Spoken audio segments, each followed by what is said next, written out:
Olá, turma da segunda série, tudo bem com vocês? Aqui é a professora Cristiane falando. Hoje nós vamos iniciar o capítulo 6, né? Iniciando assim o nosso terceiro bimestre, ok? Ressaltando a importância, né, das aulas de aprofundamento, no qual foram recapitulados, né, foram aprofundados os temas que foram ministrados no primeiro semestre, tá? Agora nós vamos para o terceiro bimestre. Então, sintam-se acolhidos como sempre, vamos iniciar o capítulo 6, ok? O tema do capítulo 6, por favor acompanhem com a apostila, História segunda série, capítulo 6. O tema é a Segunda Guerra Mundial, que vai de 1939 a 1945, página 32. Aí logo abaixo nós temos o subtítulo O Fascismo e o Nazismo, tá? Só que, para nós compreendermos bem esses temas, nós temos que voltar um pouquinho, né? Nós temos que entender os antecedentes, né? Os acontecimentos antes da Segunda Guerra Mundial, os acontecimentos que tiveram como resultado, né, o que ocasionou os conflitos, né, e a Segunda Guerra Mundial. Então vamos voltar um pouquinho para entender o que aconteceu após a Primeira Guerra Mundial e quais foram os fatores preponderantes que acabaram desencadeando a Segunda Guerra, tá, pessoal? Vamos lá. Não vamos entrar de paraquedas no assunto Segunda Guerra, não, senão vocês não vão entender. Primeiro a gente tem que entender a origem dos acontecimentos, tá? Vamos lá. O que ocorreu, pessoal? Ocorreu a Grande Depressão de 1929, né, nos Estados Unidos. Vamos entender o porquê? Ué, professora, mas os Estados Unidos não saiu super bem da Primeira Guerra Mundial, fortalecido economicamente, né? Bom, vamos entender aqui o que aconteceu em 1929, tá? Ao final da Primeira Guerra Mundial, a economia dos Estados Unidos tinha se tornado a mais poderosa do mundo. Beleza!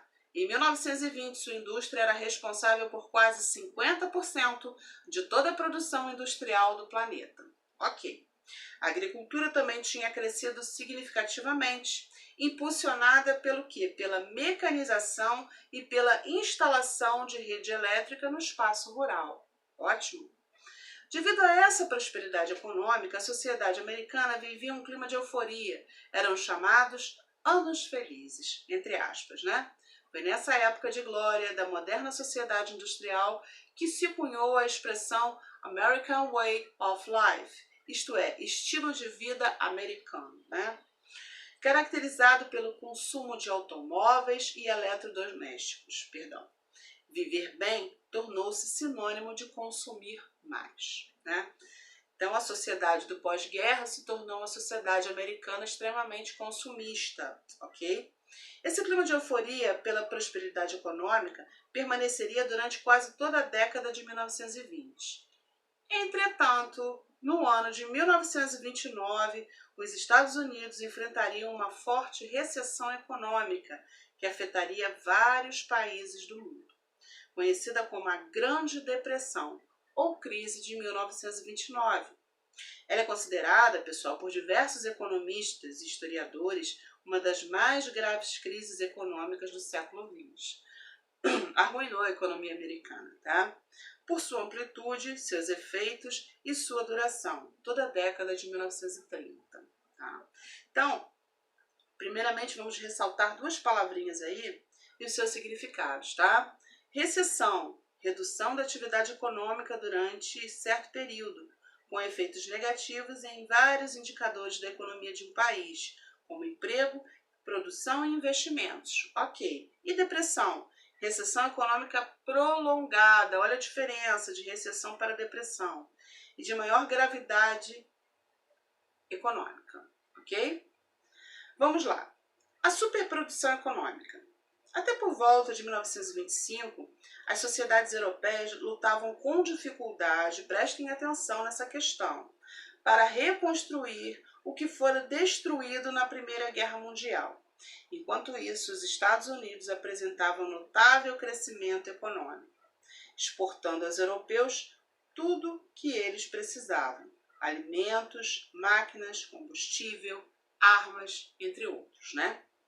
À medida que a reconstrução da Europa foi avançando, a estrutura produtiva e econômica de seus países também foi se organizando, né? Logicamente. Os governos e empresários da Inglaterra, da Alemanha e da França procuraram modernizar rapidamente seu parque industrial. Tá? Então, eles não ficaram parados esperando alguma coisa acontecer. Eles foram à luta e conseguiram se reconstruir, ok? Em seguida, adotaram uma série de medidas protecionistas para reduzir as importações de produtos americanos. Prestem atenção. Enquanto isso, nos Estados Unidos, o ritmo da produção industrial e agrícola continuava a crescer, ultrapassando a capacidade de compra dos mercados internos, e externos. Passou a haver, então, uma superprodução de mercadorias, isto é, uma enorme quantidade de produtos para os quais não existiam compradores. Então, os produtos ficaram encalhados, vamos colocar assim. Isso ocasionou o quê, pessoal? Queda dos preços e dos lucros, né? Redução da atividade econômica e desemprego em massa, né? Com a redução das atividades, houve a demissão de milhões de trabalhadores. Os que não foram dispensados tiveram redução de salário. E no decorrer da crise, o número de desempregados nos Estados Unidos chegou a mais de 15 milhões de pessoas. Olha a diferença, gente, né? Olha a diferença. Né? Como os Estados Unidos saiu da Primeira Guerra Mundial, né? E com a crise de 29, o que aconteceu com o país, né? Crack da Bolsa de Valores de Nova York, vamos lá, quebra, né? A redução constante da atividade econômica levou um número cada vez maior de acionistas e investidores a vender as ações que possuíam. Seus preços caíram cada vez mais e o pânico tomou conta do mercado financeiro americano. No dia 29 de outubro de 1929, ocorreu a queda vertiginosa do valor de milhões de ações na Bolsa de Valores de Nova York. Era a quebra do mercado financeiro e o marco principal da crise econômica que afetava os americanos, né? Levando inúmeras empresas e bancos à falência. A depressão econômica se estendeu até 1932, período em que a produção industrial dos Estados Unidos foi reduzida em 54%, gente. Nossa, foi uma queda vertiginosa da economia americana, né? Em pouco tempo. Repercussão internacional, pessoal.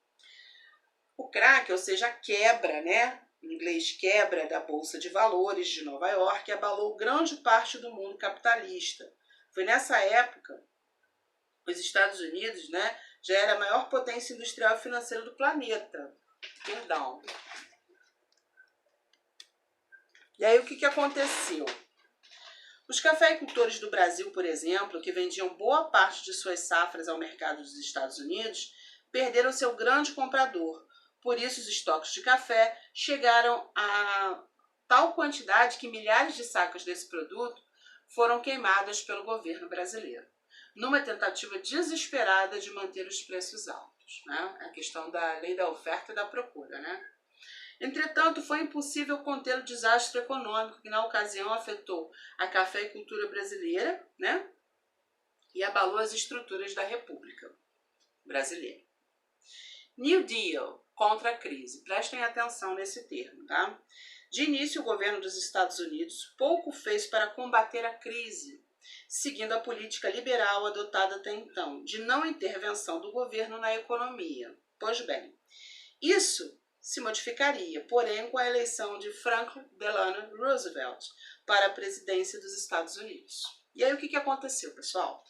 Nos primeiros anos do seu longo governo, que foi de 1933 a 1945, Roosevelt foi o principal defensor de um conjunto de medidas adotadas pelo país para superar a crise, que ficou conhecido como New Deal, ou Novo Acordo, né?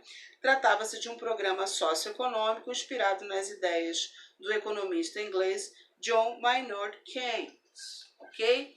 Então, como o governo americano praticava uma política liberal, né? Dessa vez ele teve que mudar. Ele teve que intervir na economia, né? Foi um plano emergencial. Intervenção do Estado através do New Deal.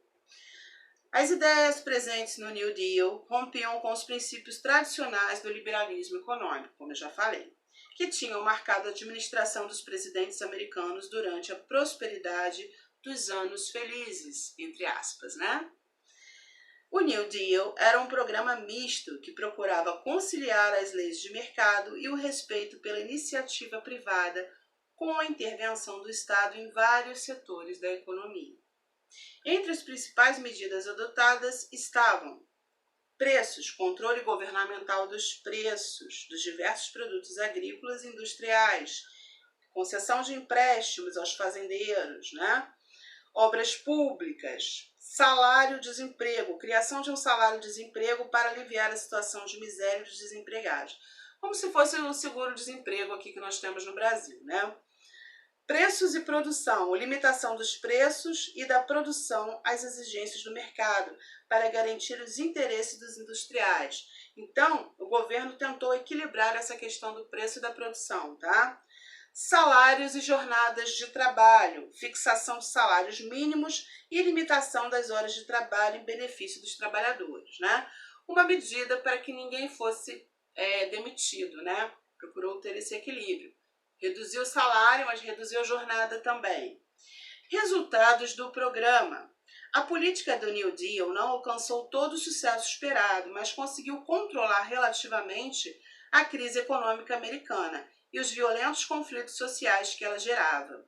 A partir de 1935, a economia do país voltou a se fortalecer e, aos poucos, as consequências da crise foram superadas. Ao adotar ideias, keynesianas, através do autor dessas premissas em seus programas de apoio aos desempregados, na instituição do salário mínimo, por exemplo, a política econômica do New Deal costuma ser considerada uma precursora do estado de bem-estar social, welfare state, ok?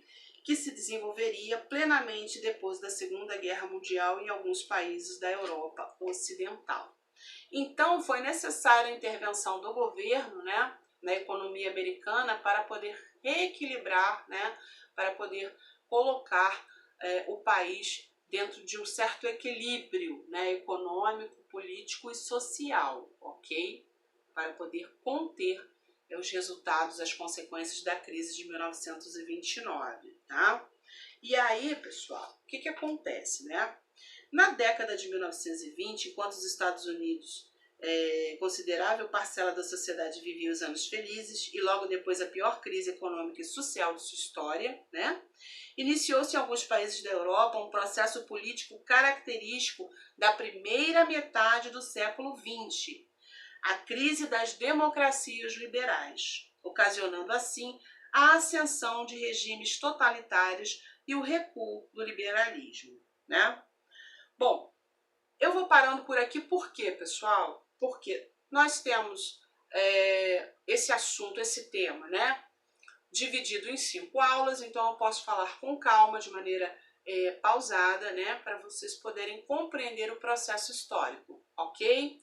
Então, até aqui nós entendemos o que aconteceu com os Estados Unidos, principalmente, e com a Europa no pós-Primeira Guerra Mundial, tá? Na próxima aula, eu vou falar da questão dos regimes totalitários.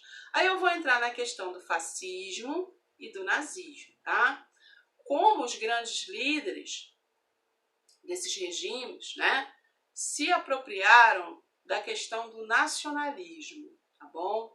Do sentimento dos cidadãos com relação às questões, das punições que, por exemplo, a Alemanha recebeu pós-Primeira Guerra Mundial, Como a questão do nacionalismo foi tão forte, E aí nós vamos chegar à questão da Segunda Guerra Mundial. Tá bom, pessoal? Vou ficando por aqui. Peço a vocês que, por gentileza, façam os exercícios diversos, página 34, exercícios diversos número 11, questões do 1 ao 4 e AD1, capítulo 6, aula 1, História, segunda série. Vamos lá. 1. Por que a reconstrução da Europa após a Primeira Guerra afetou a economia dos Estados Unidos? Ok? Qualquer dúvida estarei à disposição, tá? Um forte abraço, fiquem com Deus e até a próxima aula.